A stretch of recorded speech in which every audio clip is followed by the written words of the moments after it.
Hello dear students, welcome to my class. I am Amardeep Yadav. चलिए फिर से हम लोग एक नए टॉपिक के साथ शुरुआत करते हैं। पिछले कई क्लास हम इस पर चर्चा कर चुके हैं। हम लोग पढ़ रहे हैं use of have. Use of have यानी हैव एक वर्ब है। वर्ब हैव का यूज कैसे होता है, इसको हम लोग एक एक टॉपिक करके धीरे धीरे सीख रहे हैं और आप लोग मेरे साथ समझ रहे होंगे। तो उम्मीद करते हैं आप लोग इसी तरह से मेरे साथ बने रहिएगा। वीडियो को पूरा देखा करिए। कोई डाउट हो तो आप कमेंट बॉक्स में कमेंट कर दिया करिए और पूरी मेहनत के साथ आप पढ़िए। इंग्लिश का ऐसा कोई भी टॉपिक नहीं होगा जो आपसे छूट जाए और मैं प्रयास करूंगा कि हर एक एंगल में टच करूंगा। और कुछ दिन बाद आप ध्यान देंगे कि कुछ दिन बाद मेरे साथ अगर आप ऐसे कंटिन्यू लगे रहेंगे तो देखेंगे आपकी इंग्लिश इतनी अच्छी इंप्रूव हो चुकी रहेगी कि आपके बगल में कोई टक्कर देने वाला नहीं मिलेगा। इसलिए ध्यान दीजिए, सारे क्लासों को बहुत ध्यान से देखा करिए, एक प्रॉपर नोट्स बनाया करिए। कोई डाउट हो तो आप कमेंट कर सकते हैं, कमेंट पूछा करिए।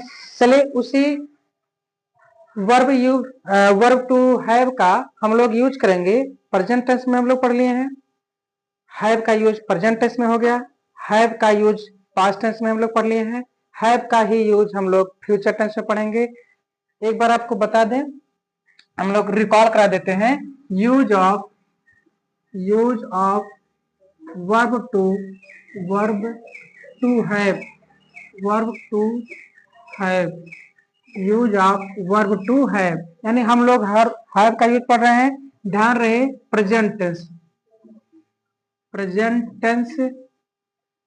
प्रेजेंट टेंस में हैव वर्ब हैव या हैज होता है। प्रेजेंट टेंस में जो वर्ब होता है वो हैव या फिर हैज होता है।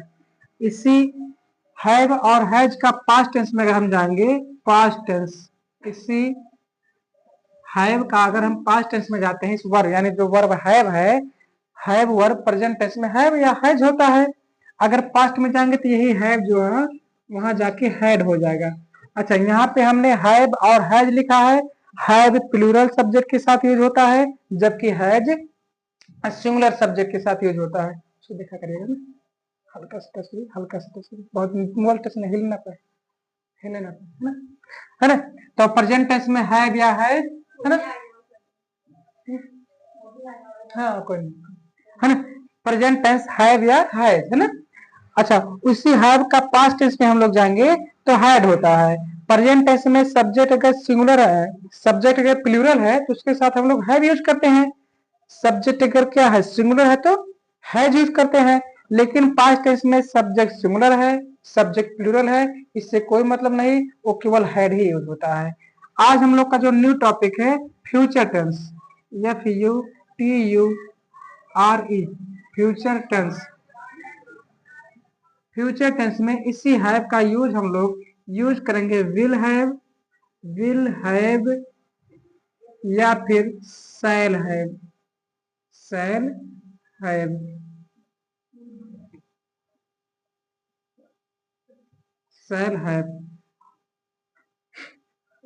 है ना।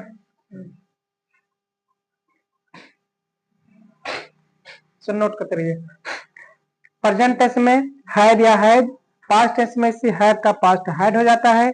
इसी हैव का फ्यूचर टेंस में यानी जो वर्ब है, हम लोग जो वर्ब हैव पढ़ रहे हैं, प्रेजेंट टेंस में वर्ब हैव, प्रेजेंट में से हैव या हैज होगा। इसी हैव का पास्ट हैड हो जाता है। इसी हैव का फ्यूचर विल हैव या shall have. Will have subject अगर क्या है, सब्जेक्ट अगर आई या बी है, आई या फिर बी है, सब्जेक्ट आई और बी के साथ हम लोग यूज करते हैं shall have. Subject I we के साथ हम लोग शैल हैव यूज करते हैं। और बाकी जितने भी सब्जेक्ट होते हैं आई बी के साथ, आई बी को छोड़कर कोई भी सब्जेक्ट आ जाए, उसके लिए हम लोग क्या यूज करते हैं, विल हैव। हम लोग यूज करते हैं विल हैव।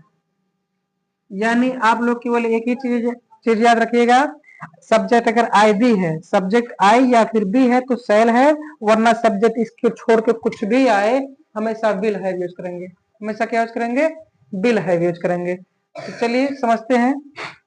स्ट्रक्चर इसका बनेगा, स्ट्रक्चर बनेगा सब्जेक्ट, एक मिनट ध्यान कर जाएगा, इसको इरेज कर दे रहे हैं, आप लोग इसको नोट कर लिए होंगे, है ना।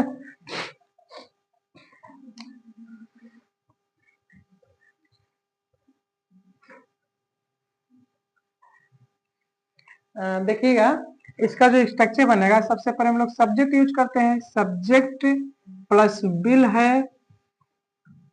हैव या फिर शैल हैव। उसके बाद जो ऑब्जेक्ट होगा सेंटेंस का जो भी ऑब्जेक्ट होगा, है ना, सब्जेक्ट के साथ विल हैव या शैल हैव, बाकी सेंटेंस में जो ऑब्जेक्ट होगा। अब चलते हैं, हम कुछ एग्जांपल लेते हैं इस टाइप के। एग्जाम्पल है जैसे मेरे पास एक कार होगी, यानी इसमें ध्यान रखिएगा, यानी जो वाक्य आपको मिलेगा, वाक्य के अंत में होगी, होगा, यानी गा गी गे, है ना, गा गी गे ईटीसी, ऐसे वर्ड जो है लास्ट में ऐसे शब्द आपको देखने को मिलेंगे। तो इससे पता चल जाएगा कि विल है या शैल है, यानी फ्यूचर टेंस की बात हो रही है। किसकी बात हो रही है? फ्यूचर टेंस की बात हो रही है ना। जैसे लिखा है कि मेरे पास एक कार होगी, हम कह रहे हैं कि मेरे पास एक कार होगी, एक कार होगी, मेरे पास एक कार होगी, मेरे पास एक कार होगी, है ना। यानी हम उम्मीद कर रहे हैं कि फ्यूचर में हमारे पास एक कार होगी। अच्छा, हैव हमेशा क्या दिखाता है? हैव हमेशा अधिकार दिखाता है, नाउन के साथ अधिकार या संबंध दिखाता है।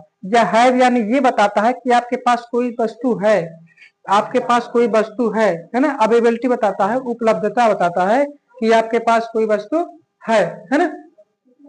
तो इसमें यानी है बताएगा कि आपके पास कोई फ्यूचर में तो होगी, प्रेजेंट में तो है, फ्यूचर पास्ट में होता तो था, आपके पास कोई सामान था, है ना। तो आई सब्जेक्ट होगा, आई के साथ क्या होगा? आई विल है, आई बी के साथ हम क्या बताए थे? आई बी के साथ हम क्या बताए थे?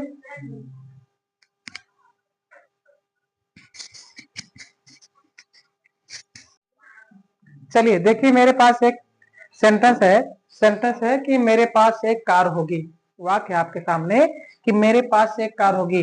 तो आई हम लोग क्या पढ़ रहे हैं? विल है या शैल है? तो आपकी जानकारी के लिए हम नोट कर दें, आई और बी के साथ क्या यूज होता है? शैल है। बाकी हर जगह विल है यूज होगा, है ना। ठीक है, I shall have a car, एक कार होगी, a car, I shall have a car, मेरे पास एक कार होगी। जैसे हमें सफलता मिलेगी, हमें सफलता मिलेगी, हमें सफलता मिलेगी,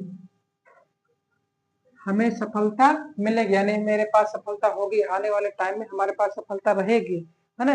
तो वी है, वी के साथ क्या होता है? वी शैल है, we shall have, we shall have success, we shall have success, हमें सफलता मिलेगी, है ना। जैसे सेंटेंस और है, तुम्हें शांति मिलेगी या तुम्हारे पास शांति होगी, तुम्हारे पास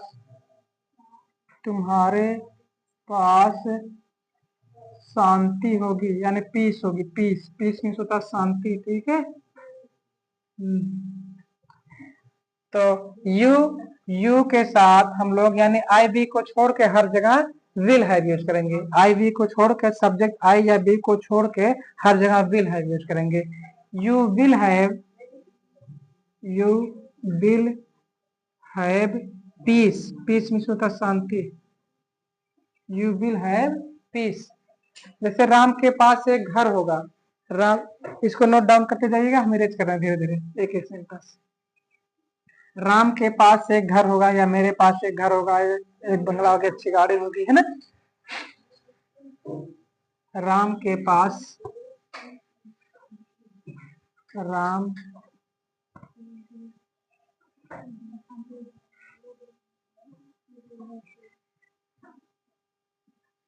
राम के पास एक घर होगा।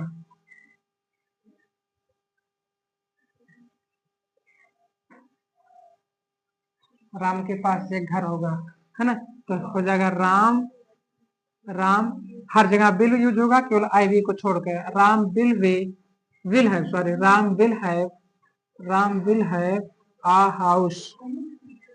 Ram will have a house. जैसे है उन लोगों के पास एक कार होगी।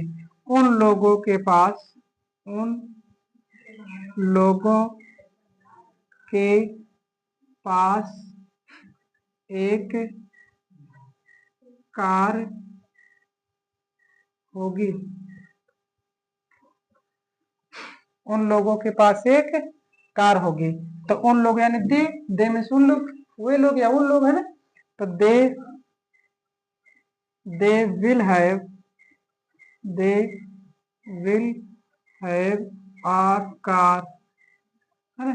जैसे मेरे पास एक घोड़ा होगा। मेरे पास एक घोड़ा होगा। मेरे पास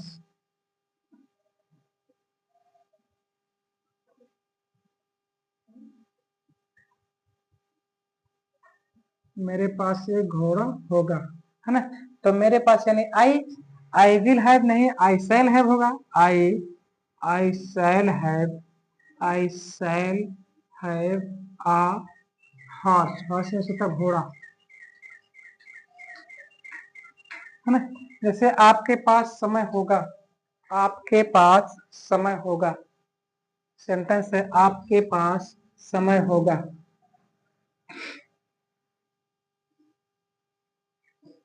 आपके पास समय होगा। आपके पास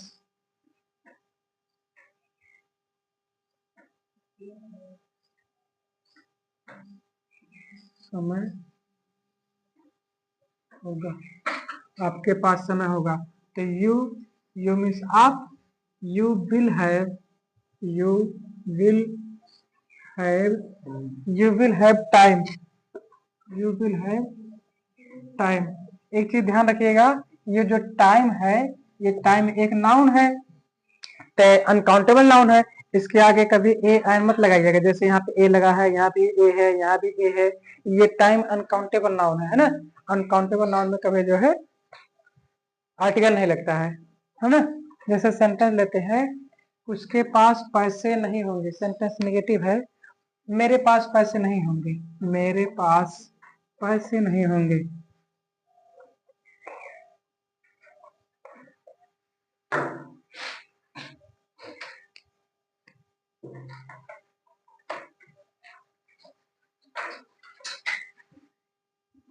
मेरे पास पैसे नहीं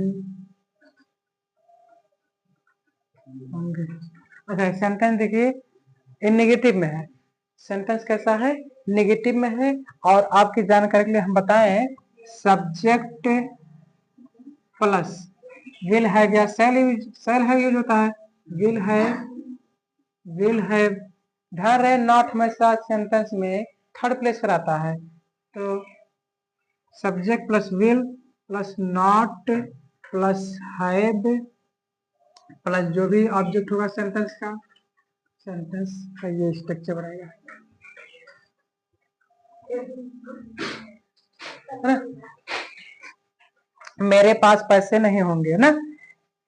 यानी सेंटेंस उसके पहले अफर्मेटिव था, ये सेंटेंस नेगेटिव है। ये सेंटेंस नेगेटिव है ना। तो सब्जेक्ट हो गया विल नॉट हैव। विल या सेल, ध्यान रहे, ये विल या सेल होगा। यहाँ पे विल या सेल होगा। विल या सेल, है ना। विल या सेल, इसको ऐसे कर देते हैं, विल या सेल, है ना।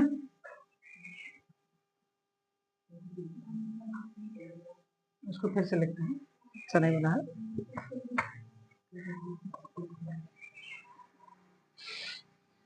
सब्जेक्ट प्लस विल या फिर शैल plus not plus have plus object, है ना, ये स्ट्रक्चर बनेगा, है ना। तो देखिए मेरे पास पैसे नहीं होंगे तो I have, I will have, I will have ना यूज होके आई शैल हैव होगा, आई शैल, क्योंकि आई भी के साथ हमेशा शैल यूज होता है, वरना हर जगह विल। बहरहाल विल कर देंगे तो गलत नहीं होगा, आई के साथ अगर विल यूज कर देंगे तो सेंटेंस गलत नहीं होगा, लेकिन ऐसा जनरली माना जाता है कि आई भी के साथ शैल। अगर सेंटेंस नॉट है थर्ड प्लेस पे नॉट रख देंगे। फिर हैव, हैव क्या नहीं होगे, पैसे नहीं होंगे, तो मनी, मनी, मनी मीन्स पैसे, धन, है ना, ये सब, ठीक है। जैसे और सेंटेंस लेते हैं, उसके पास, मेरे पास घोड़ा नहीं होगा, मेरे पास घोड़ा नहीं होगा, मेरे पास घोड़ा नहीं होगा, मेरे पास घोड़ा नहीं होगा, है ना। तो I have, I sorry I will have, I we के साथ, आई वी के साथ शैल यूज होता है, I shell, shell third place पे नॉट देना क्योंकि सेंटेंस नॉट है ना, सेंटेंस में नॉट है तो नेगेटिव सेंटेंस है तो थर्ड प्लेस पे नॉट दे देंगे। I shall not have, I shall not have क्या नहीं होगा, घोड़ा, आ हॉर्स, है ना, ठीक है। जैसे है कि आपके पास समय नहीं होगा, यानी अभी आपके पास समय है, अगर आपने इस समय को यूटिलाइज नहीं किया, यानी अच्छे से उपयोग नहीं किया, तो बाद में क्या होगा, फिर पछताना पड़ेगा। तो वही है ना कि अब पछताने होत क्या जब चिड़िया चुग गई खेत, है ना। तो समय है, समय का सही उपयोग करें, सही दिशा में यूज करें, है ना बेटा। तो एक सेंटेंस और लेते हैं, आज के लास्ट रखते हैं। आपके पास समय नहीं होगा, आपके पास, आपके पास समय नहीं, नहीं होगा, आपके पास समय नहीं होगा, तो you will, you will not third place पे नॉट दे देंगे, सब्जेक्ट विल, फिर नॉट, फिर हैव, हैव क्या क्या नहीं होगा आपके पास, टाइम, टाइम, है ना। और कोई सेंटेंस, चलो ठीक है इतना ही रखते हैं, है ना। इतना आप रिवाइज करिएगा, मेहनत से पढ़िएगा, इसको देखिएगा। कोई दिक्कत हो तो वीडियो को आप फिर से दोबारा से देखिएगा, है ना। तो चलिए आपको थोड़ा हम बता दें कि कैसे पढ़ना है, टाइम को कैसे यूटिलाइज करना है, टाइम को खराब नहीं करना है, क्योंकि लोग कहते हैं कि मेरे पास टाइम नहीं मिला सर, ये वो, मैं तो किस्मत के भरोसे रहता हूँ, है ना, मैं मंदिर जाता हूँ, मैं मंदिर, है ना। समय को सही ढंग से उपयोग करें, समय को खराब ना करें, क्योंकि समय जब निकल जाएगा तो बाद में पछताना होता है। अभी जैसे आप लोग को जो सीनियर है, यानी आपसे जो बड़े बुजुर्ग हैं, मम्मी पापा समझाते हैं तो बातें समझ में कम आती है, आपको लगता है ऐसे बस कहने दो, कहेंगे एक कान से सुनेंगे दूसरे कान से निकाल देंगे। बाद में जब आप बड़े होते, जब जिम्मेदारियां बढ़ती है, किसी एग्जाम की जब आप तैयारी करते हैं, ट्वेल्थ जैसे आप पास आउट होते हैं तो ट्वेल्थ के बाद आपके पास जिम्मेदारियां बढ़ जाती है, तो फिर आप किसी एग्जाम में जब बैठते हैं तो आपको एक ही चीज दिखता है कि मुझे किसी तरह से कोई नौकरी मिल जाए, कि एक गवर्नमेंट जॉब मिल जाए, क्योंकि आज के डेट में गवर्नमेंट जॉब की ही सम्मान है, वही इज्जत है, वरना आपके चाहे दोस्त हो, चाहे आपका कोई पड़ोसी हो, कोई भी आपका साथ देने वाला नहीं है। तो इसलिए अच्छा एक चीज और बताएं, जो यहाँ पे आप लोग को पढ़ाया जा रहा है, कुछ दिन बाद देखेंगे आपको जब किसी कम्पिटेटिव एग्जाम में आप बैठेंगे, सेम एज इट इज जैसे हम पढ़ाते हैं, चाहे वो एसएसटी हो, चाहे वो इंग्लिश हो, चाहे हिंदी व्याकरण हो, कोई भी सब्जेक्ट हो या मैथ का हो, सेम एज इट इज ऐसे ही मिलेंगे, है ना। तो अब जैसे आपकी तैयारी अभी से हुई रहेगी, तो एग्जाम में जाएंगे तो आपको कम टाइम देना पड़ेगा तैयारी करने के लिए, आप जल्दी से कोई भी एग्जाम क्रैक कर लेंगे और जल्दी आपकी नौकरी लग जाएगी। जिस दिन आपकी नौकरी लग जाएगी, समझ लीजिए एक फिर से जन्म होता है, इंसान का पुनर्जन्म होता है, क्योंकि नौकरी ही इंसान को जीवित रखता है। सही बताएं, अभी तो नहीं समझ में आता है, पापा मम्मी से पूछिएगा जो बड़े लोग हैं, कि नौकरी की क्या कीमत है। लोग नौकरी के लिए पता नहीं कहाँ अंडमान निकोबार लक्षद्वीप बेचारे जाके नौकरी करते हैं सरकारी, यानी सरकारी नौकरी की ही क्रेज है ना। तो यही है, लेकिन इसके लिए आपको क्या पढ़ना, आपको क्या करना है, आपको काम करना पड़ेगा, यानी मेहनत करनी पड़ेगी।